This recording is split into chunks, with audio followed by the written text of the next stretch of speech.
What is going on, guys? Scrub Daddy here, bringing you another video of me finally upgrading the wolf bow.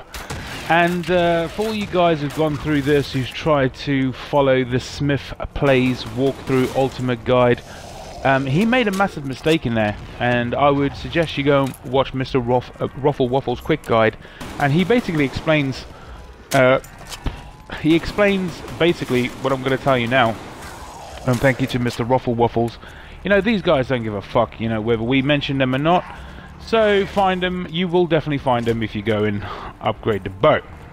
If you want to upgrade bows, if you want ultimate walkthroughs and guides, you're gonna be looking for these guys first, because they're at the top of the search engine on YouTube and they're pushed, and you know, people like us are not. That's why we don't bother doing walkthroughs.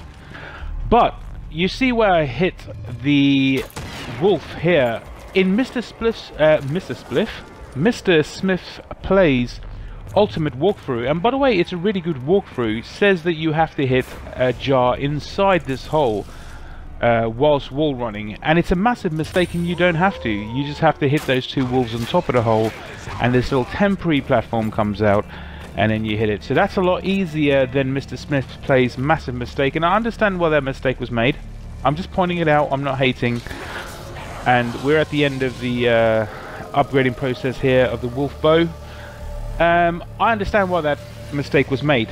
It was a very good walkthrough, and I still use that to kind of understand this map, and I have no hate for it. It's just the mistake was made because he had to push the video out quick. He had to get the walkthrough out before anybody else.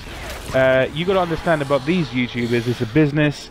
They have to get it out before the competition. It's a cutthroat world in the we actually make money YouTube sector, and you know, that's where these guys exist, and they have to quickly get out these walkthroughs because it's demanded by their subscribers and everybody else. Basically, the quicker they get it out, the more views they're going to get, the more money they're going to earn. And I can understand why that is the reason.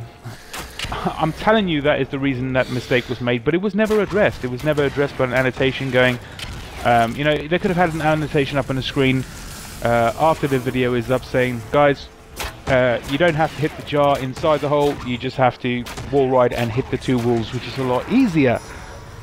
But there you go, guys. That is basically it. That's the mistake. That's why I couldn't upgrade this bow. And now I know how to upgrade two bows. I know how to upgrade two bows, man. And this is the wolf bow, and this is the first time I've ever upgraded it. So you're seeing here the first time I ever used it. And you know, I only use this a little bit, but I'm not really that impressed with it. The other bow that I know how to do is the Skull Crusher, and it shits all over this bow. I don't quite understand when you shoot it like this what exactly happens, but I guess it just seems a little bit shit compared to the Skull Crusher. Now there's another two bows I do not know how to do. I did try the fire bow, but there's this bit where you have to go into the launch site area and wait for the launch to go off, and then go in there afterwards and hit this little ember, which will generate a sequence. But I've hit it with a million bows, and I just can't get past that bit. So maybe I will try to do that a little bit later on. But I know now, out of my own brain, how to upgrade two bows, and that will do me for now. Anyway, that's it. I know how to upgrade the Skull Crusher and the wolf bow. It's been your boy, Scrub Daddy, and I'm gone.